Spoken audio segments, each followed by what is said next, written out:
अर्जुन ने अपने आप को श्री कृष्ण को समर्पित कर दिया था। अर्जुन होता हुआ भी नहीं था, इसलिए कि उसने जो कुछ किया अर्जुन के रूप में नहीं, श्री कृष्ण के सेवक के रूप में किया। सेवक की चिंता स्वामी की चिंता बन जाती है। अर्जुन का युद्ध अपने ही पुत्र बब्रुवाहन के साथ हो गया, जिसने अर्जुन का सिर धड़ से अलग कर दिया और कृष्ण दौड़े चले आए। उनके प्रिय सखा और भक्त के प्राण जो संकट में पड़ गए थे। अश्वमेध यज्ञ का घोड़ा बब्रुवाहन ने पकड़ लिया और घोड़े की देखभाल की जिम्मेदारी अर्जुन पर थी। बब्रुवाहन ने अपनी मां चित्रांगदा को वचन दिया था कि मैं अर्जुन को युद्ध में परास्त करूंगा, क्योंकि अर्जुन चित्रांगदा से विवाह करने के बाद लौटकर नहीं आया था और इसी बीच चित्रांगदा ने बब्रुवाहन को जन्म दिया था। चित्रांगदा अर्जुन से नाराज थी और उसने अपने पुत्र को ये तो कह दिया था कि तुमने अर्जुन को परास्त करना है, लेकिन यह नहीं बताया था कि अर्जुन ही तुम्हारा पिता है। और बब्रुवाहन मन में अर्जुन को परास्त करने का संकल्प लिए ही बड़ा हुआ। शस्त्र विद्या सीखी, कामाख्या देवी से दिव्य बाण भी प्राप्त किया अर्जुन के वध के लिए। और अब बब्रुवाहन ने अश्वमेध के अश्व को पकड़ लिया तो अर्जुन से युद्ध अश्वयंभावी हो गया। भीम को बब्रुवाहन ने मूर्छित कर दिया और फिर अर्जुन और बब्रुवाहन का भीषण संग्राम हुआ। अर्जुन को परास्त कर पाना जब असंभव लगा तो बब्रुवाहन ने कामाख्या देवी से प्राप्त हुए दिव्य बाण का उपयोग कर अर्जुन का सिर धड़ से अलग कर दिया। श्री कृष्ण को पता था कि क्या होने वाला है और जो कृष्ण को पता था वही हो गया। वे द्वारिका से भागे भागे चले आए। दाऊ को कह दिया, देर हो गई तो बहुत देर हो जाएगी, जा रहा हूँ। कुंती विलाप करने लगी, भाई विलाप करने लगे। अर्जुन पांडवों का बल था, आधार था, लेकिन जब अर्जुन ही न रहा तो जीने का क्या लाभ। माँ ने कहा, बेटा तुमने बीच मझधार में ये धोखा क्यों दिया। माँ बच्चों के कंधों पर इस संसार से जाती है और तुम मुझसे पहले ही चले गए। ये हुआ कैसे, ये हुआ क्यों। जिसके सखा श्री कृष्ण हो, जिसके सारथी श्री कृष्ण हो, वही हो निष्प्राण धरती पर नहीं ले सकता। पर यह हो कैसे गया।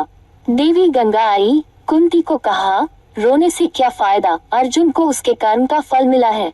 जानती हो अर्जुन ने मेरे पुत्र भीष्म का वध किया था, धोखे से। वह तो अर्जुन को अपना पुत्र मानता था, पुत्र का ही प्यार देता था, लेकिन अर्जुन ने शिखंडी की आड़ लेकर मेरे पुत्र को बाणों की शैया पर सुला दिया था। क्यों। भीष्म ने तो अपने हथियार नीचे रख दिए थे, वह शिखंडी पर बाण नहीं चला सकता था, वह प्रतिज्ञाबद्ध था। लेकिन अर्जुन ने तब भी मेरे पुत्र की छाती को बाणों से छलनी किया। तुम्हें शायद याद नहीं, लेकिन मुझे अच्छी तरह याद है। तब मैं भी बहुत रोई थी। अब अर्जुन का सिर धड़ से अलग है। बब्रुवाहन ने जिस बाण से अर्जुन का सिर धड़ से अलग किया है वह कामाख्या देवी माध्यम से मैंने ही दिया था। अर्जुन को परास्त कर पाना बब्रुवाहन के लिए कठिन था। आखिर उसने मेरे ही बाण का प्रयोग किया और मैंने अपना प्रतिशोध ले लिया। अब क्यों रोती हो कुंती। अर्जुन ने मेरे पुत्र का वध किया था और अब उसी के पुत्र ने उसका वध किया है। अब रोने से क्या लाभ। जैसा उसने किया वैसा ही पाया। मैंने अपना प्रतिशोध ले लिया।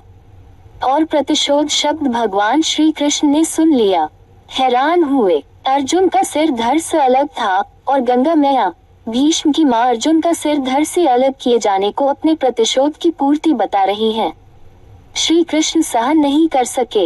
एक नजर भर अर्जुन के शरीर को, बुआ कुंती को, पांडु पुत्रों को देखा, बब्रुवाहन और चित्रांगदा को भी देखा।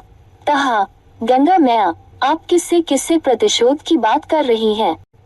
बुआ कुंती से, अर्जुन से, या फिर एक माँ से। माँ कभी माँ से प्रतिशोध नहीं ले सकती। माँ का हृदय एक समान होता है, अर्जुन की माँ का हो या भीष्म की माँ का। आपने किस माँ प्रतिशोध लिया है। गंगा ने कहा, वासुदेव। अर्जुन ने मेरे पुत्र का उस समय वध किया था जब वह निहत्था था। क्या यह उचित था। मैंने भी अर्जुन का वध करा दिया उसी के पुत्र से। क्या मैंने गलत किया। मेरा प्रतिशोध पूरा हुआ। यह एक माँ का प्रतिशोध है।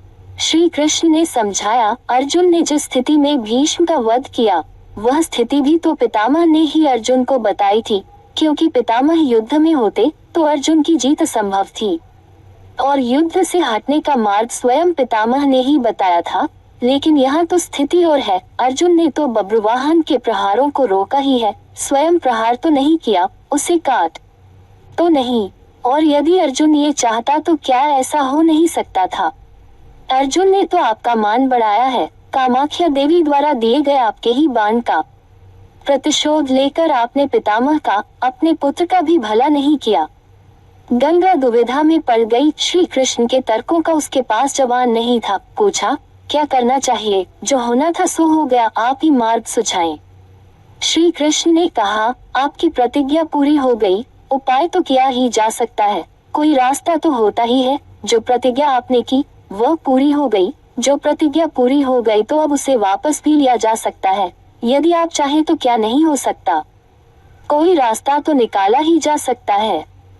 गंगा की समझ में बात आ गई और माँ गंगा ने अर्जुन का सिर धड़ से जोड़ने का मार्ग सुझा दिया। ये कृष्ण के तर्कों का कमाल था, जिस पर श्री कृष्ण की कृपा हो, जिसने अपने आप को श्री कृष्ण को सौंप रखा हो, अपनी चिंताएं सौंप दी हो, अपना जीवन सौंप दिया हो, अपना सर्वस्व सौंप दिया हो। उसकी रक्षा के लिए श्री कृष्ण बिना बुलाए चले आते हैं। द्वारिका से चलने पर दाव ने कहा था, कान्हा, अब अर्जुन और उसके पुत्र के बीच युद्ध है, कौरवों के साथ नहीं, फिर क्यों जा रहे हो?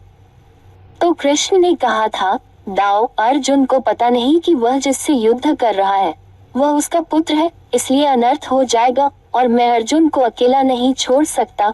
भगवान और भक्त का नाता ही ऐसा है, दोनों में दूरी नहीं होती, और जब भक्त के प्राण संकट में हो तो भगवान चुप नहीं बैठ सकते। अर्जुन का सारा भाव हो और कृष्ण दूर रहे, ये हो ही नहीं सकता। याद रखें, जिसे श्री कृष्ण मारना चाहे कोई बचा नहीं सकता, और जिसे वह बचाना चाहे उसे कोई मार नहीं सकता। अर्जुन और श्री कृष्ण है ही एक, नर और नारायण।